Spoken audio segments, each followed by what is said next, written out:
పిల్లలు స్తుతిస్తుందండి. మనం అయితే అలా స్తుతిస్తామంటారా అండి? ఏదైనా చిన్న తేడా వస్తే దేవుని స్తుతిద్దామా? దేవుని సన్నిధిని అనుభవించేవారు అంత గొప్ప గొప్ప వాళ్ళు ప్రపంచంలో ఉన్నారు ఈరోజు కూడా. ప్రియులారా, ఆయన సన్నిధిని మనం సంపాదించుకుందాం. ఏం సంపాదించుకుందాం? దేవుని తోడును సంపాదించుకుందాం, ఆయన సన్నిధిని సంపాదించుకుందాం.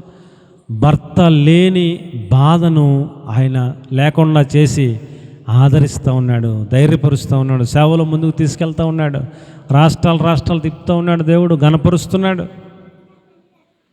అద్భుతమైన ఆరాధన ఆమె ద్వారా జరుగుతూ ఉన్నాయి.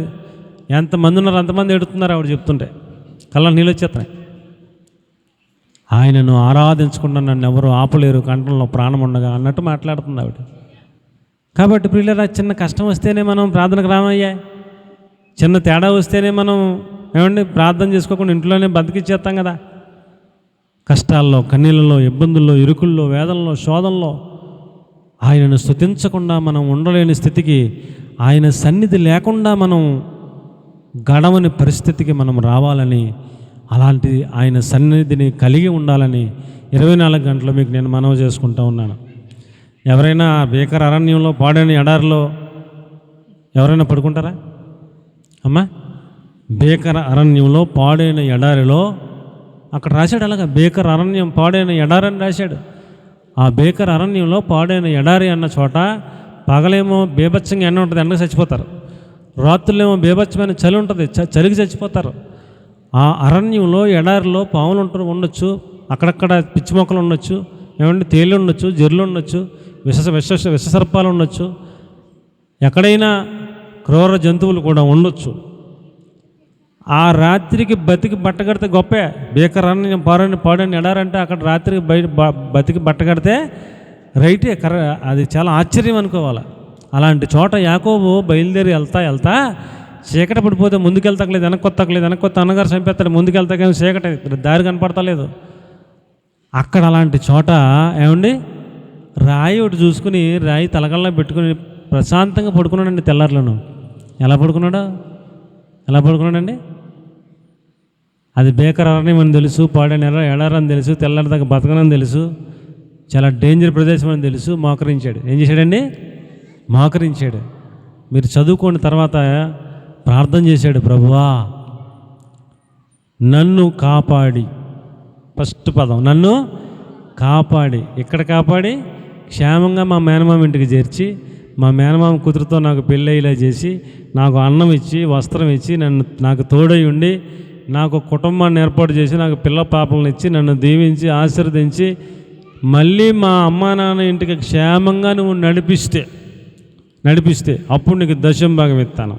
అప్పుడు నీకు ఈ ప్రదేశంలో ఎక్కడైతే నేను మోకరించానో అక్కడ నీకు మందిరాన్ని కడతాను అని చిన్న ప్రార్థన చేశాడండి. అమ్మ ఎంత ప్రార్థన చేశాడు? చిన్న ప్రార్థన చేశాడు. తింగర ప్రార్థన, అమాయకం ప్రార్థన. ఏమండి ఇప్పుడు ఈయనకంట ఈ రాత్రి అంతా కాపాడాలంట ప్రాణాన్ని, వాళ్ళ మేనమామ ఇంటికి క్షేమంగా తీసుకెళ్ళాలంట, పెళ్ళిళ్ళు జరగాలంట, పిల్లలు ఉట్టాలంట, వస్త్రాలు ఇవ్వాలంట, అన్నం ఇవ్వాలంట, 20 సంవత్సరాలు దేవుడు తోడే ఉండి కాపాడి క్షేమంగా మళ్ళీ అమ్మా నాన్న దగ్గర చేర్చాలంట. ఎంత దేవుడు చేస్తేనంట దశంభాగం ఇస్తాడంట, అక్కడ మందిరం కడతాడంట. ఇప్పుడు ఆయన కట్టపోతే దేవుడికి చేత కాదు ఇక కట్టుకోవడం, ఆయనకి ఏం తెలదు అండి. అలాంటి ప్రార్థన చేశాడు, తెలివైన ప్రార్థన, తెంగన ప్రార్థన. దేవుడు ఆలకించి అండి పరలోకం నుంచి దిగొచ్చి ఆ యాకోబు చుట్టూ దేవుడు ఆవరించాడంట. ఏం చేయడంటండి? చుట్టూ ఆవరించాడంట. ఇంకా ఆయనే ఆవరించాక ఇంకేమొస్తాయి అండి? ఇంకేమైనా వస్తాయా? తెల్లవారులు ఆయన ఆవరించి అతని నిద్రపోతే దేవుడు కాపలా కాసి క్షేమంగా తీసుకెళ్ళి భార్యలనిచ్చి, బిడ్డలనిచ్చి, కుటుంబాన్నిచ్చి ఆశీర్వదించి 20 సంవత్సరాలు కాపాడితే, అప్పుడు 20 సంవత్సరాలు దాటాక ఎప్పుడో 24 సంవత్సరంలో 25 సంవత్సరంలో వచ్చి అప్పుడు అక్కడ శుచిపరుచుకొని శుద్ధీకరించుకొని భార్యలు పిల్లలందరితో పాటు వచ్చి అండి అప్పుడు ఆరాధన చేశాడు. చిన్న ప్రార్థనకే అండి, చిన్న ప్రార్థనకే భయం పోయిందా పోలేదా? ఇది ఎడారన్న భయం పోయిందా పోలేదా? ఇది అరణ్యం అన్న భయం పోయిందా పోలేదా? ఇక్కడ చచ్చిపోతాం తెల్లారి లోపల అన్న భయం పోయిందా పోలేదా? దర్జాగా నిద్రలేదా అండి? చిన్న ప్రార్థన చేసుకుంటే, ఆయన సహాయాన్ని కోరుకుంటే, ఆయన సన్నిధిని కోరుకుంటే బాధల్లో కూడా సంతోషంగా పడుకుంటాం. అది నేను చెప్పేది, మీకు అర్థమవుతలేదు. బాధల్లో కూడా సంతోషంగా పడుకోవాలంటే చిన్న ప్రార్థన చేసుకోవాలి. అది విషయం అండ్ ఏం చేసుకోవాలండి? ప్రార్థన చేసుకోవాలి. చేసుకుంటే నీ బాధలన్నింటిలో నీకు సంతోషం ఇస్తాడు ఆయన, ఆనందం ఇస్తాడు, మహదానందం ఇస్తాడు, ఉల్లాసం ఇస్తాడు. అది బయట ఎవరో ఇవ్వలేరండి. మనం లక్షల కోట్లు ఖర్చు పెట్టిన ఎవడి వల్ల అవ్వదు, ఇవ్వలేడు.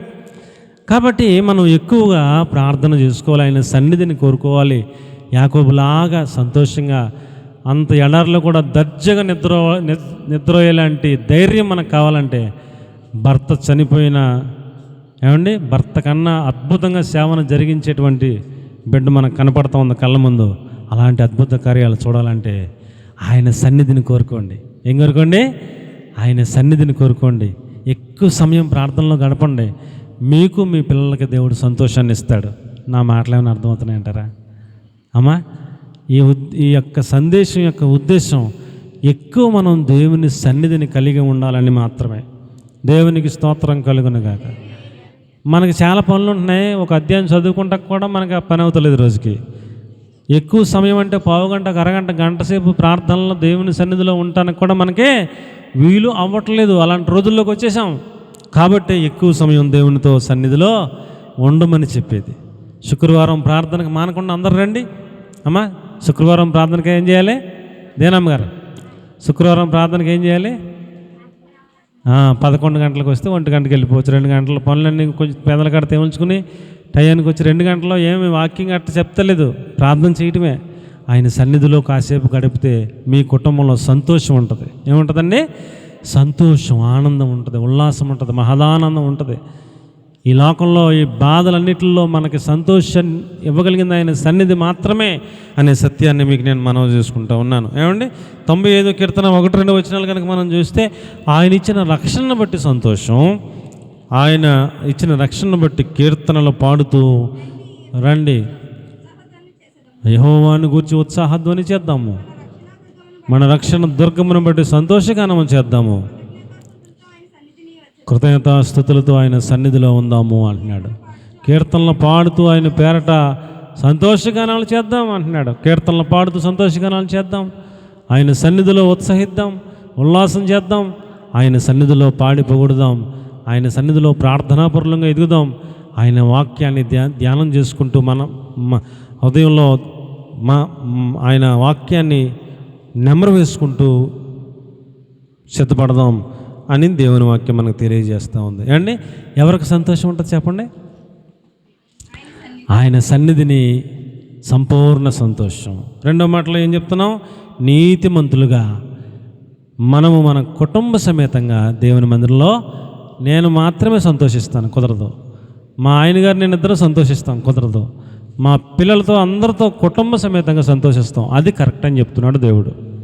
మోషేతో అంటాడు ఫరో, మీరు మగోళ్ళు మాత్రం వెళ్ళి మీ దేవుడిని ఆరాధన చేసుకోండి. లేదు అలా మా దేవుడు ఒప్పుకోడు అన్నాడు. పోనీ మీ భార్యలు తీసుకెళ్ళి ఆరాధన చేసుకోండి, కుదరదు అన్నాడు. అయితే మరి మీ పిల్లలను కొడితే తీసుకెళ్ళను, అయితే మీ పశువులు వదిలేండి అన్నాడు. ఒక్క డెక్క ఆయనను విడిచి పెట్టబడదని చెప్పాడు, కర్రాఖండిగా చెప్పాడు ఫరోతో. అంటే మేము పురుషులం వెళ్తాం, మా భార్యలు వెళ్తారు, మా పిల్లలు వెళ్తారు, మరి ఇంకెవరు వెళ్తారంట? అక్కడికి వెళ్ళాక మా దేవుడు ఏ బలి అడుగుతాడో, ఏ పశువు బలి అడుగుతాడో పశువులను కూడా తీసుకెళ్తాం, ఒక డెక్క అయినను విడిచి పెట్టబడదని చెప్పాడు. మొత్తం వాళ్ళకున్నదంతా పూసుకుపళ్ళతో సహా పట్టిపోయారు. దేవునికి స్తోత్రం కలిగిన గాక. దేవుని మందిరానికి వచ్చినప్పుడు కుటుంబ సమేతంగా రావాలని దేవుని వాక్యం చెప్తూ ఉంది. అలాగొస్తే మీ కుటుంబంలో ఏముంటుందండి? సంతోషం ఉంటుంది, ఆనందం ఉంటుంది, ఉత్సాహం ఉంటుంది, ఉల్లాసం ఉంటుంది, మహదానందం ఉంటుందని మీకు నేను మనవి చేసుకుంటా ఉన్నాను. ఏమండి, అలాగున మనం దేవుని సన్నిధిలో సంతోషించాలి. నెంబర్ 3, మత్తయి 5:11-12. మత్తయి 5:11-12. నా నిమిత్తము జనులు మిమ్మల్ని నిందించినప్పుడు, హింసించినప్పుడు, అబద్ధముగా చెడ్డ మాటలు చెప్పినప్పుడు మీరు సంతోషించండి, ధన్యులు, ఆనందించండి, పరలోకమందు మీ ఫలము అధికమైపోతూ ఉంది అన్నాడు. లోక 6:22లో చూస్తే, మనుషులు మిమ్మల్ని ద్వేషిస్తే, వెలివేస్తే మీరు సంతోషించి ఆనందించండి, మీ ఫలము ఎక్కువైపోతూ ఉందని చెప్పాడు. నిమిత్తము మనుషులు మిమ్మల్ని ద్వేషించి, వెలివేసి, నిందించి మీ పేరు చెడ్డదని కొట్టేసినప్పుడు మీరు ధన్యులు. మీరు సంతోషించండి, ఆనందించండి, మీ ఫలము గొప్పదైపోద్దని చెప్పాడు. ఏమండి అమ్మా, మనము సంతోషంగా ఉండాలి. ఎప్పుడంట అమ్మ, ఎప్పుడు సంతోషంగా ఉండాలంటే చెప్పండి. నీవు గనక ఆయన సన్నిధిలో ఉండటం నువ్వు అలవాటు చేసుకుంటే, నేను గనక ఆయన సన్నిధిలో ఎక్కువ సమయం ఉండటం నేను అలవాటు చేసుకుంటే ఏమండి, అప్పుడు సంతోషం ఎప్పుడు ఉంటుందంట? ఆయన సన్నిధిలో ఉన్నప్పుడు మాత్రమే కాదు సుమా. అమ్మ నా మాట గమనించారా? ఆయన సన్నిధిలో ఉన్నప్పుడు మాత్రమే సంతోషాన్ని ఇచ్చే దేవుడుగా కాదు.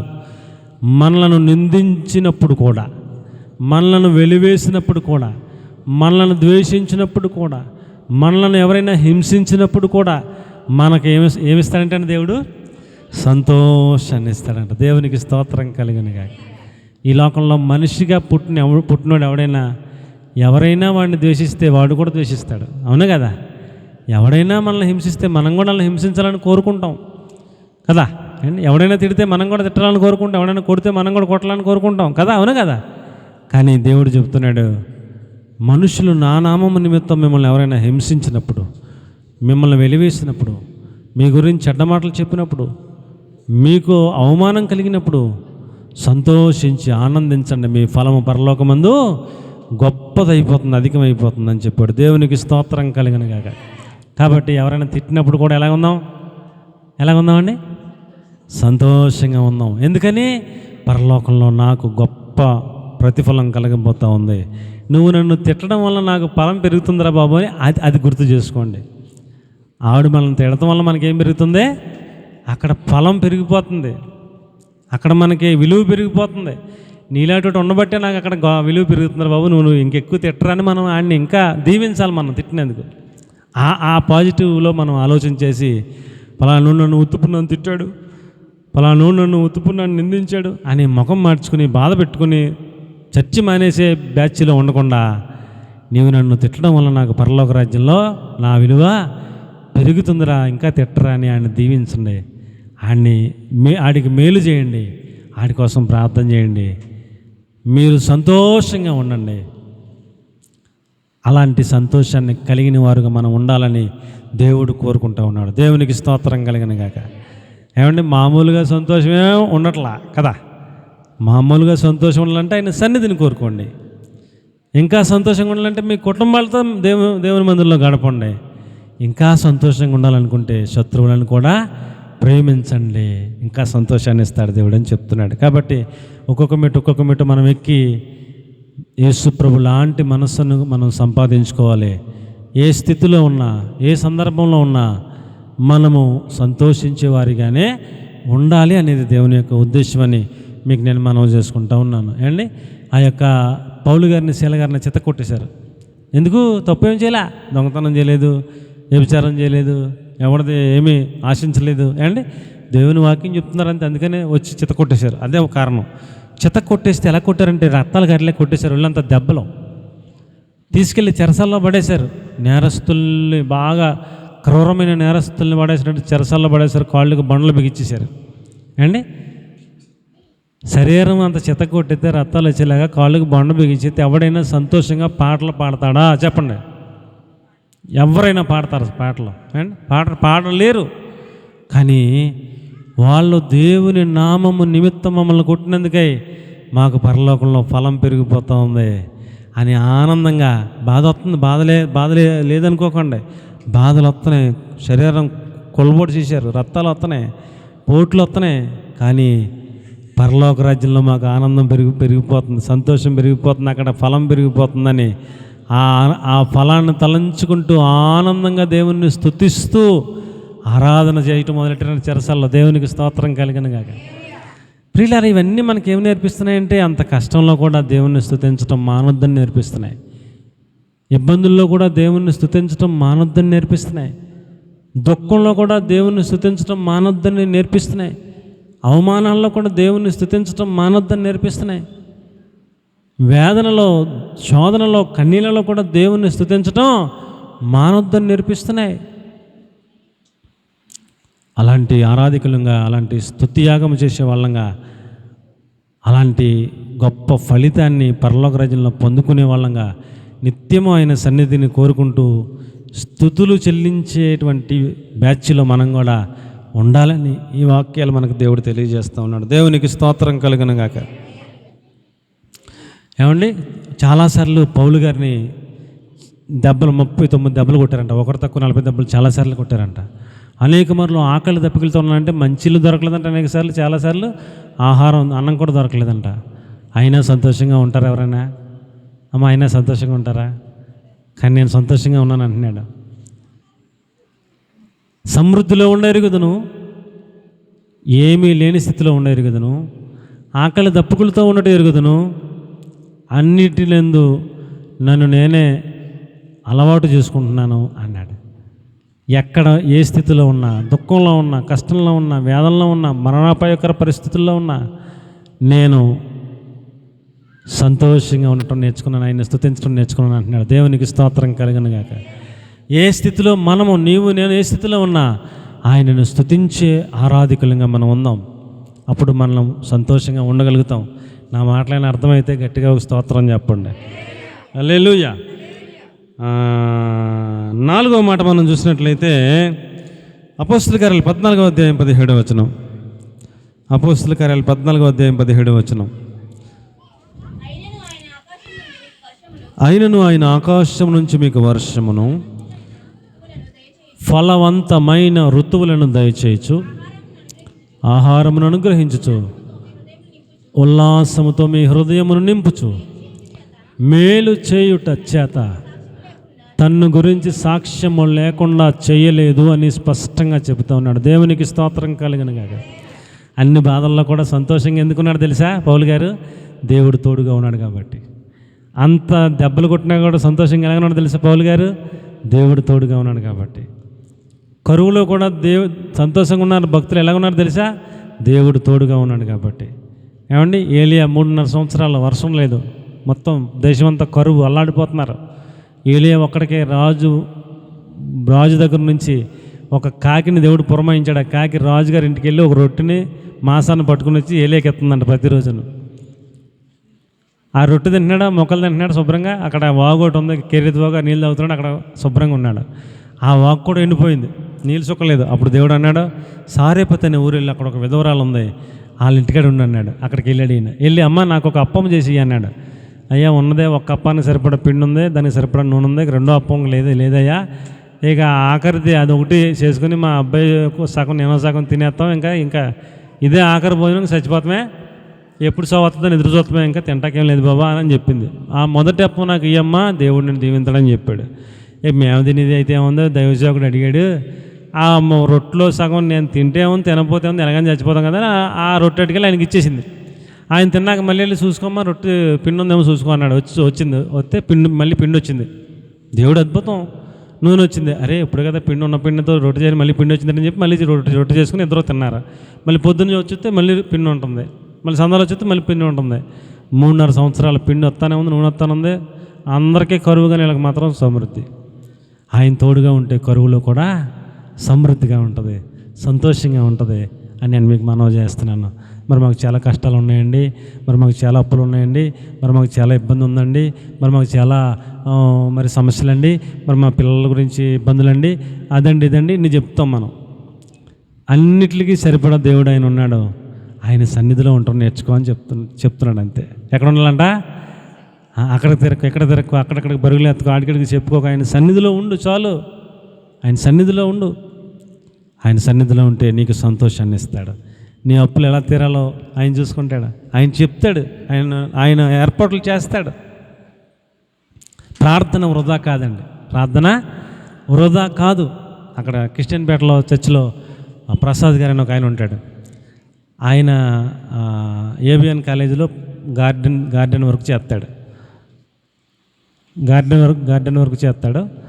ఆయనకి ఎంతో 15,000-16,000 వేలు ఎంతో జీతం వస్తుంది. 2 పిల్లలు. ఆ 2 పిల్లలకి పోషించుకోవడానికి ఆయన జీతం సరిపోద్ది రోజుల్లో సరిపోతలేదు.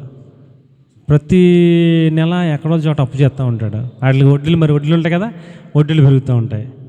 మొన్న ఒక 6 నెలల క్రితం ఇంటికి ఆయన ఎట్టుకెళ్ళి ఒక చోట పెట్టి 2 లక్షలు తెచ్చి బ్యాంకులో బాకీ కట్టేసి మళ్ళీ బ్యాంక్ వాళ్ళు లోన్ ఇస్తారేమో ఇక్కడ తీసేసి ఇక్కడ కట్టేసి మళ్ళీ కాగితాలు తీసుకుందాం అనుకున్నాడు. బ్యాంక్ వాళ్ళు మళ్ళీ లోన్ ఇవ్వాల, వాళ్ళు రూల్స్ మారిపోయినాయని లోన్ ఇవ్వలేదు. చాలా ప్రయత్నాలు చేశాడు, చాలా బ్యాంకులు తిరిగాడు, ఎన్ని చూసినా పని అవుతలేదు. మాకు చెప్తున్నాడు, మేము ప్రార్థనలు చేస్తున్నాం, అమ్మగారు మేము ప్రార్థనలు చేస్తున్నాం, ప్రభు వాళ్ళకి ఏదో ఒకటి దారి చూపించిన ఆయన అని. ఆ ఏబిఎన్ కాలేజీలోనే వాళ్ళ మిస్సెస్కి కూడా ఏదో పని, ఏదో టీ అందించి పని ఏమో ఉంటాయిగా, ఆఫీస్ బాయ్ లాగే ఉంటాయి కదండి, ఏదో పనికి పెట్టుకుంటారని చాలా ప్రయత్నాలు చేశాడు. చాలామందిని కలిశాడు, పెద్దలకు చెప్పుకున్నాడు. ఇద్దరికి వేరే వేరే ఎవరెవరికో ఇచ్చారంట ఉద్యోగాలు. ఇలా ఆవిడ్ని పిలిచారంట, చూశారంట, పెడదాం అనుకున్నారంట.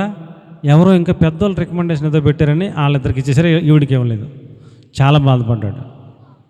వస్తుంది అనుకున్నానండి, రాలేదండి, వాళ్ళకి ఎవరికో వాళ్ళ రికమెండేషన్తో ఇచ్చారండి అని చాలా బాధపడ్డాడు. నువ్వు బాధపడక, దేవుడు ఏదో మేలు దాచి ఉంచుతాడులే, బాధపడకని చెప్తూ ఉండేవాళ్ళం, ప్రార్థన చేస్తున్నాం.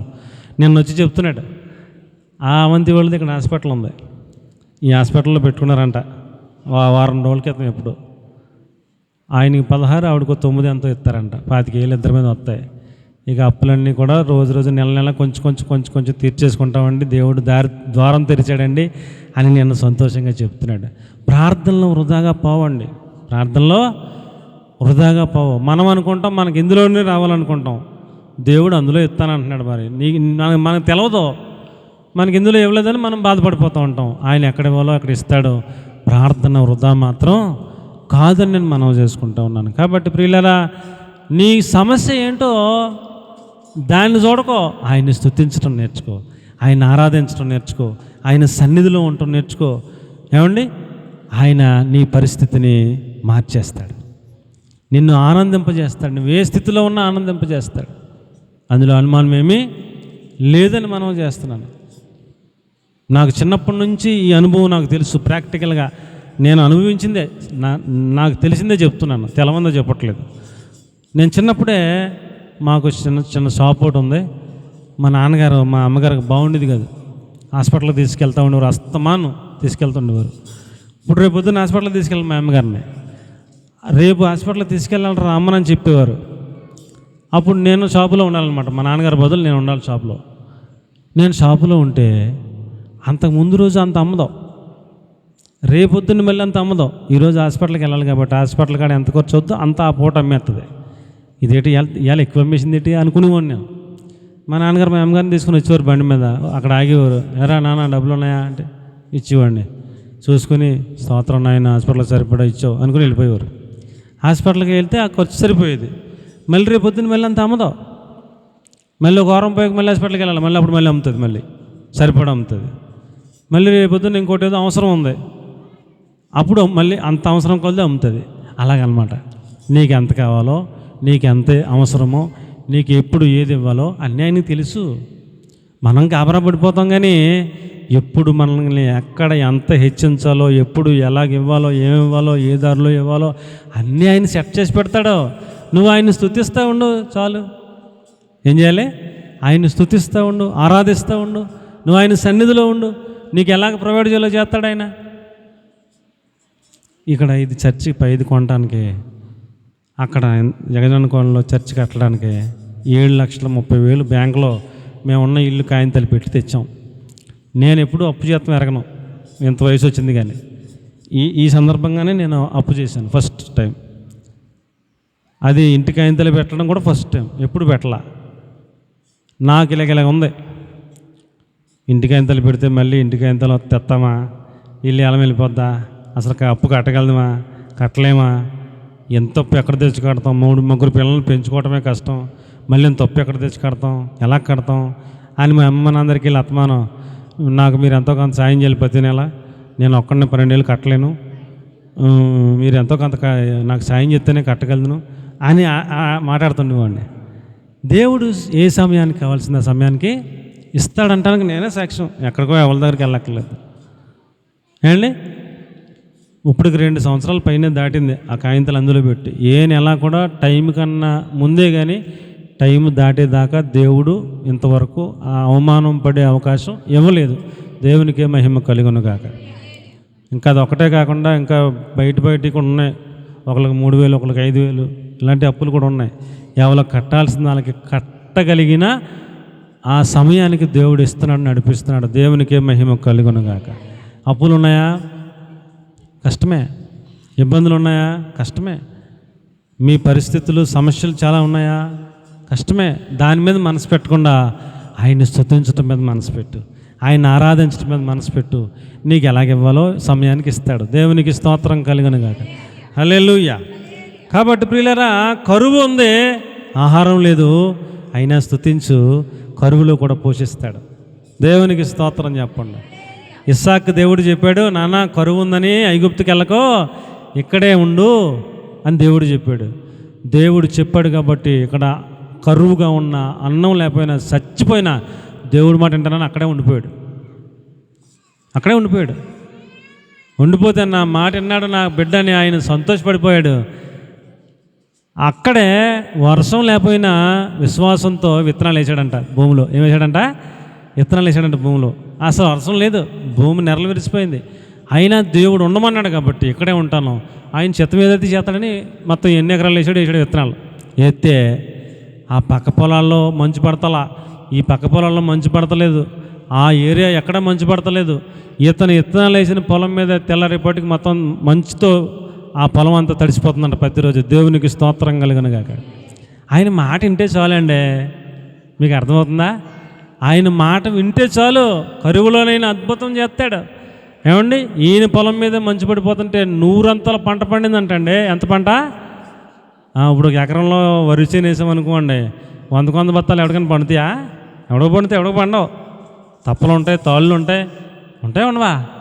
100% పంట పండిందంటండి. ఆ పక్క పొలం అందరూ చూసి అసూయ పడిపోతున్నారు. ఇదేంటిరా మన పొలంలో సుక్క ఆడతలేదు, మంచి ఆడతలేదు, ఏం ఆడతలేదు, మనం విత్తనం వేసినా మొలుతలేదు, ఈడేసిన ఆ బాటిల్లోనే మంచి పడిపోతుంది, 100 అంతల పంట వచ్చేసింది ఏంటని వాళ్ళు ఆశ్చర్యపోతున్నారు. అతడు క్రమక్రమంగా మిక్కిలి గొప్పవాడు అయిపోయాడు ఇస్సాకు అని చెప్పి రాసిపెట్టింది బైబిల్లో. ఆయన మాట వింటే చాలండి. ఆయనను స్తుతించకుండా మేము ఉండలేమన్న పాకానికి వస్తే చాలండి. ఎంత కష్టమైనా ఆయన ఆరాధించకుండా నేను ఉండలేను, కంఠంలో ప్రాణం ఉండగా అనే మూమెంట్కి వస్తే చాలండి. మన స్థితిగతులు మార్చగలిగిన దేవుడు, దేవునికి స్తోత్రం కలుగునుగాక. కాబట్టి ఆయన్ని స్తుతించుదాం, ఆయన ఆరాధించుదాం, అది నేర్చుకుందాం. ఏమండి, మన పరిస్థితులన్నీ మారుస్తాడు, ఆహారమును అనుగ్రహిస్తాడు, ఉల్లాసముతో నీ హృదయాన్ని నింపుతాడని చెప్పాడు. హృదయం ఉల్లాసంగా నింపటం ఆయన చేతిలోనే ఉంది, ఎవరి చేతిలో లేదు. అవును కదా? హృదయం నిండిన దాన్ని బట్టి ముఖం కనపడుతుంది. అవునే కదా? ఏమండి, హృదయం నిండా ఇంత కుళ్ళెట్టుకున్నాం అనుకోండి, కుట్రెట్టుకున్నాం అనుకోండి, అవతలుడు కనపడగానే ఆడి మీద ద్వేషంగానే మాటలు వస్తాయి, ఎటకరంగానే మాటలు వస్తాయి, డబుల్ మీనింగ్ మాటలే వస్తాయి. అదే హృదయం నిండా ఏమండి సంతోషం, ఉల్లాసం, ఆనందం ఉందనుకోండి, అది ముఖంలో కనపడుతూ ఉంటుంది. ఏటిరా ముఖం వెలిగిపోతుంది, అంత ఆనందంగా ఉన్నాం ఏటిరా అంటాడు అవతలుడు. ఆ ఆనందం, ఆ సంతోషం ఆయన్ని స్తుతించేవారిలో